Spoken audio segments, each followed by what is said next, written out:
อยากมีของดีเลยให้ลูกหูอยากมีของดีอยากให้ลูกฮู้เมื่อยดาวันนี้เนาะดื้อโคตรโคตรตีมือหนึ่งซ้ำเขียวประคำเจ้าตีอยู่บ่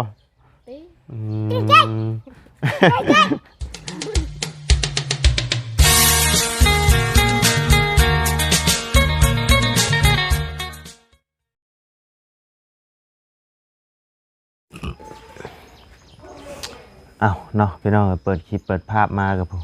ได้ยินแต่เสียงลูกสาวแตวแย่อยู่เนาะหายช่างเด้พี่น้องเลยแวะมาเยี่ยมยามไทม์ไทยทั้งสาวแตวเพิ่นอีกก่อนเนาะพี่น้องเลยช่วงนี้กะทางทีมงานเขากับบ่ได้คอยเข้ามาปันใดเนาะพี่น้องเพราะว่าเวียกงานกันแล้วบ่แหละมีแต่ว่าบ่ได้ช่วงนี้กะบุกทางเหนือน้ำแล้วก็ใต้น้ำแล้วก็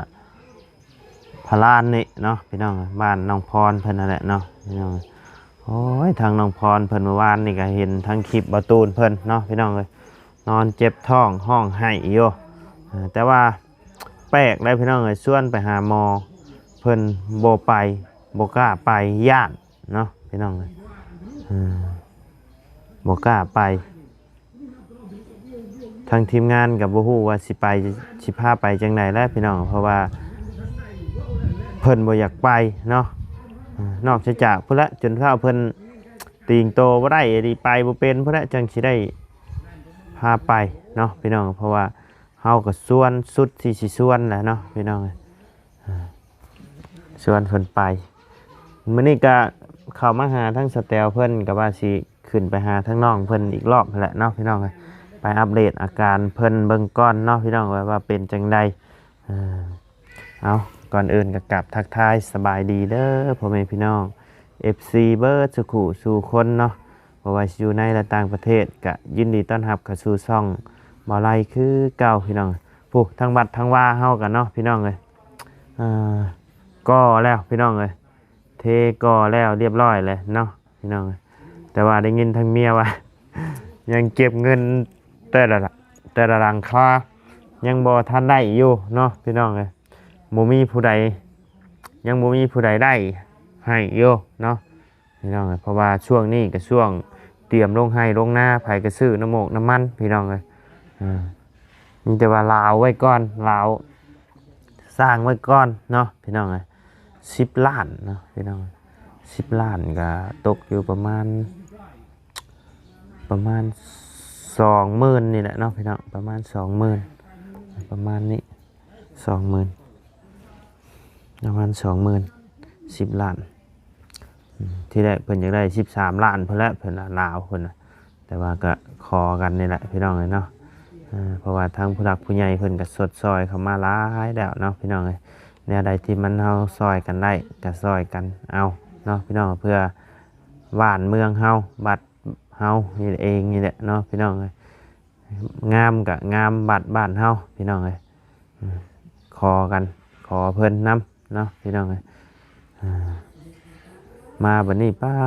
เครือหมักแตงโมสเตลเพิ่นเต็มอยู่พี่น้องเลยบาทนี้เนาะเอาเนาะพี่น้องเลยเดี๋ยวเข้าไปหาทางสเตลเพิ่นกันเลยเนาะพี่น้องเลยเป็นจังใดเนาะพี่น้องเลยเฮ็ดยังอยู่กินข้าวกินน้ำแล้วบ่เนาะไปพี่น้องเลยโอ้พี่น้องเลยพื้นที่เพิ่นนี่บ่ได้ทิ่ม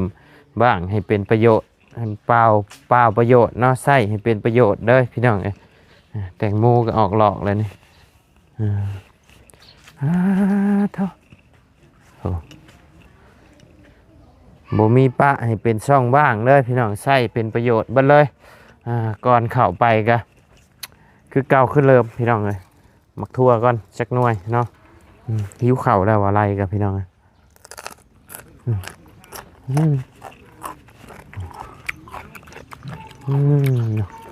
ได้กระต๊อบเพิ่นนี่ที่เอาในใดนี่เนาะ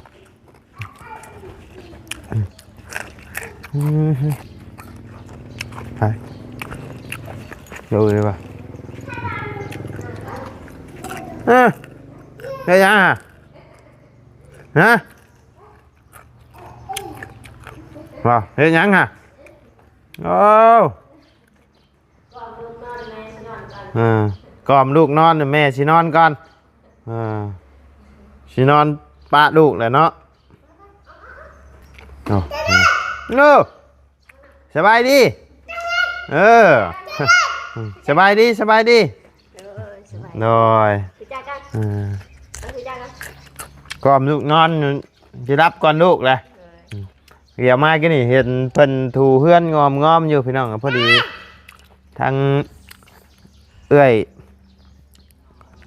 หักบ่ได้เพิ่นโทรมาเนาะก็เลยดมกับเอื้อยเพิ่นก่อนหน่อยนึงเห็นเพิ่นชาแตวเพิ่น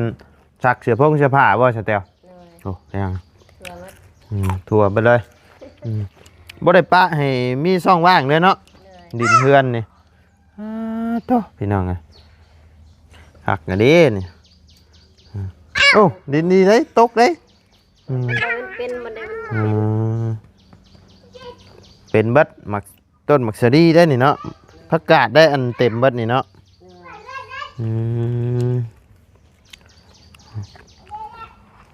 กินข้าวแล้วบ่มันนี่กินนะกินข้าวกับมะม่วงเป็นได้ยังไปหามะม่วงมาเฮ็ดไอ้มันนั่นอยู่บ่เป็นได้ไหนบ่มีรถเอ้ารถตายนะโอ้มันเป็นได้ไหนมันติดบ่ได้เลยไผ่บ่ขึ้นบ่ขึ้นอยู่แต่มันติดบ่ได้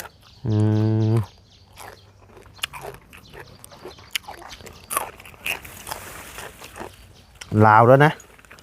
ลาวแล้วนะข่อยยังลาวด้วยมืออื่นมือนี่ก็ข่อยก็ไปถอกแล้วยังว่าหาเงินเป็นข่อยแล้วหาเงินนี่แหละข่อยกะชามปีผู้เบิดท่านมีคนหาดาวอยู่หรอกแล้วให้สิใช้นี่แล้วยังเป็นเบี้ยอยู่เนาะ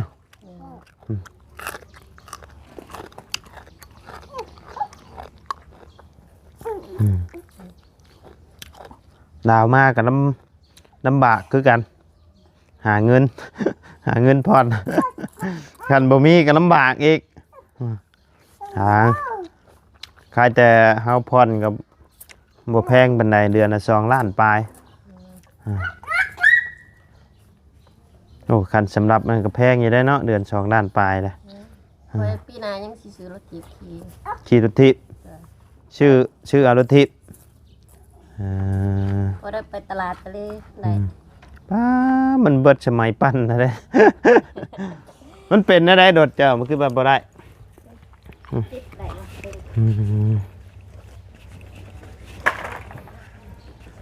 ตายเขาเลาะใช่แต่ว่ามาแต่หาหน่อไม้เลยตายอยู่บนนั้นไปหาหน่อไม้บ่มื้อนั้นนะถึกน้ำพ่นมายักถึกน้ำนี่อย่างเรียบร้อยแล้วได้นี่นะ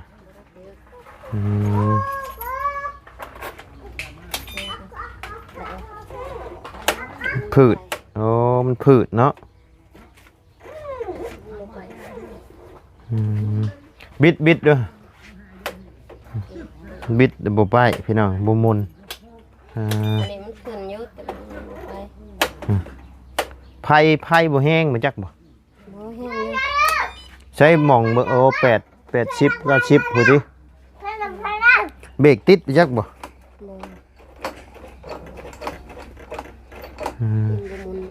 ตีนบ่มุนเอามือเขาเอามือเขาเด้เรียบร้อยเลยดินี่โอ้ยอยู่ตีแม่กลัวเฮ้ยมันแป้งได้นะเขาเอาเนื้อปั่นใส่จะชื่อจากล้านตัวนี้นะตัวนี้6 ล้าน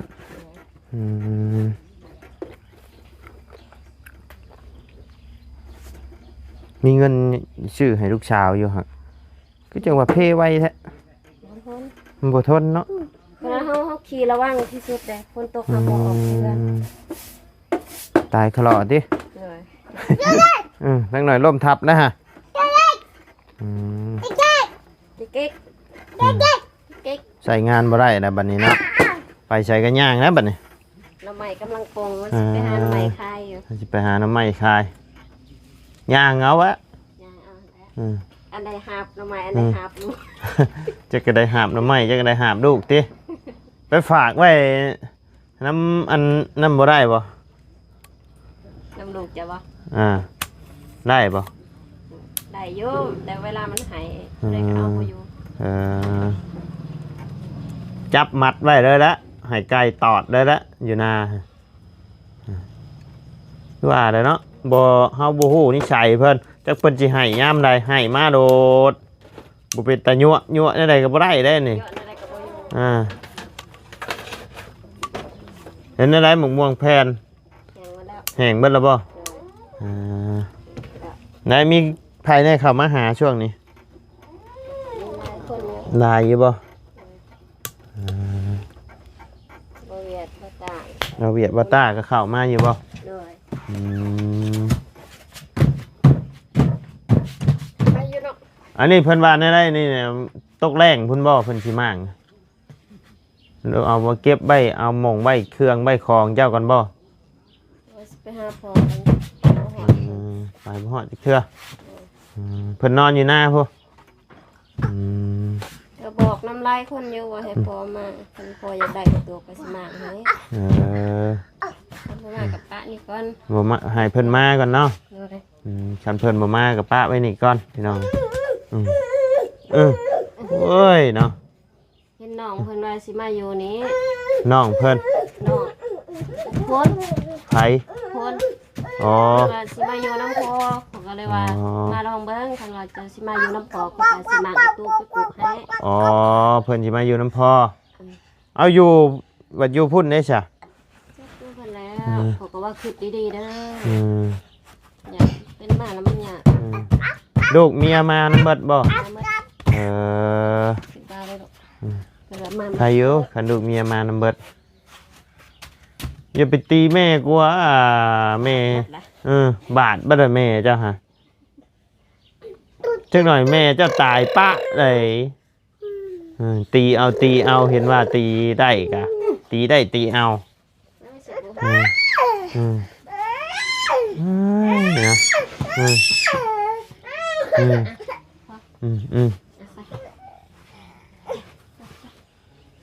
ไปไว้ โอ้เพิ่นอยากมาอยู่พี่เนาะ เลย อยู่พุ่นมันบ่มีเวียกมีงานบ่ดื้อไหน เสร็จแล้ว บ่คันสมมุติว่าอยู่พุ่นมีเวียกมีงานพอเฮ็ดพอหาได้ก็อยู่พุ่นดีกว่าหั่นนะ เพราะว่าเพิ่นมานี่ขอก็อยากให้เพิ่นมาอยู่บ้านเกิดพุ่นเพื่อนก็นี่หน้าก็นี่อยากให้เพิ่นมาอยู่พุ่น เอาแล้วทางนั้นเพิ่นให้เมื่ออยู่บ่ เสร็จแล้ว มันสิยากนํตัวนี้อีกหั่นละ เพิ่นเคยอยู่พุ่นสิบ่เป็นหยังมันเขาจะบ่ให้อยู่กับมั่งเอาเพื่อนอยู่พุ่นก็มีก็มั่งเอาเพื่อนอยู่พุ่น เมื่อมากเอาเฮือนอยู่พุ่นมาหาชื่อดินดอนอยู่พี่เนาะยากน้ำดินอีกโอ้ถือหัวแม่จ้ะนะหรือว่าคายลินอยู่พุ่นมาหาชื่ออยู่พี่เนาะ เลย เออย าว โอ้คือป้า ย่านเด้ ป้านี่ โอ้ ป้าอันนี้ป้าแอะหันอยากมีของดีเลยให้ลูกพูด อยากมีของดีอยากให้ลูกคู่เมื่อยดาวันนี้เนาะ ดูโคตรตีมือหนึ่งซ้ำเขียวประค เจ้าตีอยู่บ่ ำตี มันหึนเนาะทนบ่ได้นะจะแตวถามหาของดีแล้ววันนี้พี่น้องเอ้ยบ่ไหวแล้วนะจะแตว เลี้ยงลูกเอาไว้ของดี ถามหาของดีเฮ็ดให้ลูกบ่ดื้อแล้วบาดนี้มีหยังเด้บาดนี้มีแต่เชือกนี่แหละ เด้ของดีกันยัง อันนี้บอกของดีกันลูกตีบ่นี่นะโอ้ย กันกับบุยูแล้วไม่พลอยผูกปักยาวๆนะใส่กระป๋ออีกคือเก่าแล้วก้นยังขี้ดื้อแท้ตะกี้ป้าทีตะกี้ย่านตะกี้เนาะอันนี้ใหญ่แล้วบ่ย่านภายลาบอ่ะดื้อแล้ว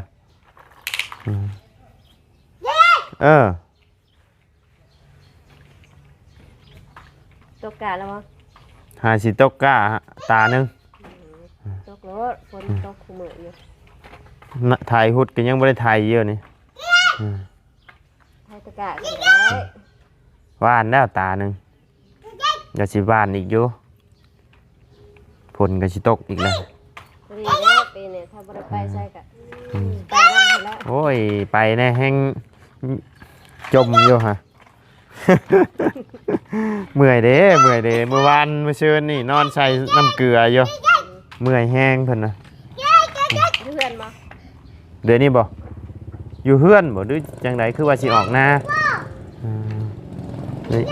บ่ได้ไปเล่น ได้ยินว่าสิออกหน้าบ่ เราก็ป่วย เจ้านะเป็นได้ไร เลยทำให้ยานี่เนาะ ยายัง เบิ่งนี่อย่าว่าน้องจ๋ามี ยายังนั่นคือยายังยาหยอดตา อย่าหยอดหู ยาหยอดหูมันก็บ่มีแล้วนอกจากไปซื้ออยู่โรงเรียน บ่ถือ บ่ถูกบ่ ใส่แล้ว เจ้ามาใช่ นี่เขาจะสั่งมาให้แต่เวียง สั่งมาให้แต่เวียงอ๋อ น้ำแผดน้ำโมเขาใส่แล้วบ่ดี บ่ดีอันนี้ไผสั่งให้ใช่ พอหน่อยนี่ อ๋อผู้อันอยู่ผู้คุยกันชื่อมื้อนี้บ่ บ่ พ่อผู้นี้บ่ ภาษีใช้ อ๋อพ่อแท้ๆเพิ่นนี่บ่ เลย โอ้ยังเดืออยู่ชั่วมือนี่กะเจ้าประหยัดใช่บ่ บ่ได้ใส่ยามมันปวด โอ้ใช่ย้ำปวด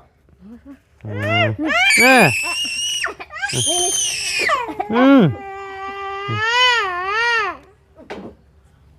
แน่ให้แล้วบาดนี่ ใช่ๆ กลับมาเจ็บอีกแล้วหูจ้ะนะ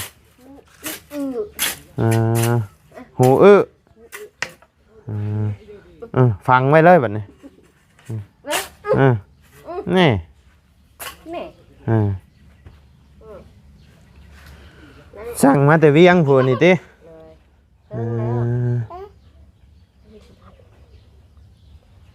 จะเอาไปอยู่นี่กับบ่มีเอาลองเอาไปถามเพิ่นแล้วบ่ บ่มันบ่ถือ มันบ่ถึกแต่ว่าแบบเดียวกันอยู่ คนละแบบ คนละแบบโอ้ยหงาย คนละแบบ คนละแบบเนาะโอ้ น้ำแผดน้ำโมเนี่ยเขาใส่แล้วมันออกทั้งปาก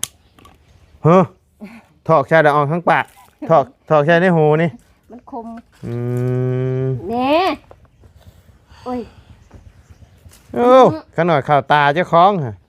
งานเด้ นี่เอาคมมานี่นี่คมมา เฮ้ยเนาะหวานวัดนี่บ่ไวดิเนาะเพิ่นเฮ็ดเนาะสาบเลย คือสิแล้ว โอ้พี่น้อง เอิ้น เพิ่นเทหยังแล้วเบิดแล้วบ่ เรียบร้อย พ่อบ่เหล็กจะได้ไปเบิ่งอยู่บ่ โอ้ยเอิ้นซื้อมา ฮะ เอิ้นซื้อมา เด็กอันไหนชื่อมาเพิ่มอีกบ่ เลย ที่ข่อยชื่อมานะมันบ่พอบ่ บ่ใส่ พอ70เซนบ่พอบ่70ปลายเซนชื่อมาเพิ่มอีกโอ้เยอะเรียบร้อยเข้าหูหนวกแม่เจ้าอีกเลยหัวเจ้าฮะจักแม่เพิ่นสิหูหนวกสิหูหนวกฮะ พี่มาเล่นพี่มาเล่นพี่มา โอ้ผักอันนี้เนาะลึกอะไรอันนี้เจ้าคือบ่เก็บไปขายแน่สแตลมีคนชื่อบ่สะออนได้ข่อยกินกับหยังแน่ไรอันนี้ ช่วงปุ่นก็ได้ อันนี้เด้อ ปุ่นตำมะฮง ล ลาบก่อยได้มัด ดับก้อยเนาะบอกแล้วก็คืออยากอยู่ได้อันอีหยังจะว่าสั่วข้าวปุ้นอีหยังครับเนาะ ใส่กินกับข้าวปุ้น เลยไปซื้อข้าวปุ้นมาแบบ ชั่วยำกินก็คือสิแซ่บเนาะหิวนะหิวข้าวเลยท่านได้กินข้าวเลยคิดหยังก็แซ่บบ่ได้ตอนนี้โอ้ยคักก็ดีเนาะ ทางนั้นก็ฮึบมันละ เนาะผู้พี่น้องนะมะเขือปิดไปขายยักเทื่อแบบเขือหลายเทื่อเลยเนาะ ขาย2เทื่อที่เหลือเก็บไว้ให้เขาเจ้ากิน เก็บไปให้เขาเจ้ากินดีแล้วโอ้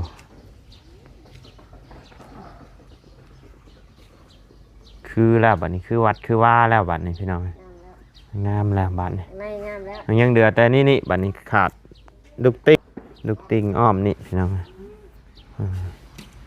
มาทันมีงบเนาะถ่างบถ่ายังมาพุ่นละพี่น้องไอ้บัดนี้โอเคเสร็จแล้วสเตลเด้อมีแต่สิกลับปะกันเด้อบัดนี้เด้อ เลย บาสิขึ้นไปหาทั้งน้องพรเพิ่นอีกรอบก่อนพี่น้องบ่สบายเจ็บท้องไปมื้อนี้บ่ ว่ามื้อนี้ละพังถามเบิ่งทางลุงเฮิมก่อน ลงมาเมื่อคืนเนี่ย บ่แม่นนี่ขึ้นไปกลับลงมาคือเก่า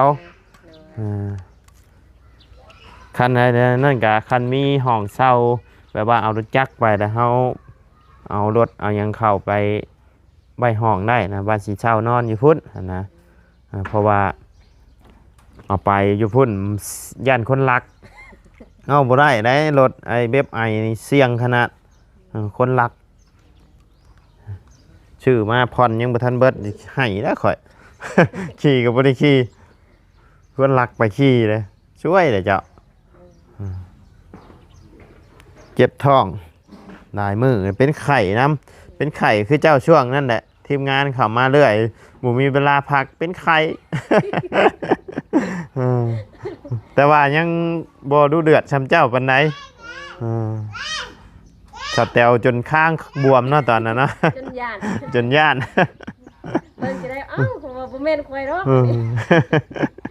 แท้เพิ่นทวง สิแท้เพิ่นท่วงบ่ เออ เอามาแบบนั้นเนาะบุ้มบั่มบุ้มบั่มมาเลยบ่ มีแต่เสียงเนาะแต่ละ เอาโอเคเสยเนาะสบายดีเด้อสแตลเด้อโดยไปเนาะพี่น้องทางบ่ไล่ก็สิได้ล่ำลาได้เด้อพี่น้องขอบบุญขอบคุณพ่อแม่พี่น้องใน FC มืดผ้ามืดพลมาอีกแล้วพี่น้องจักสิได้ไปได้บ่นี่กะคือผลสิตกห่ำนี่เนาะไปพี่น้องเลยพบเจอกันในคลิปหน้าเด้อสำหรับคลิปนี้ขอตัวลาแล้วสบายดีเด้อเนาะไป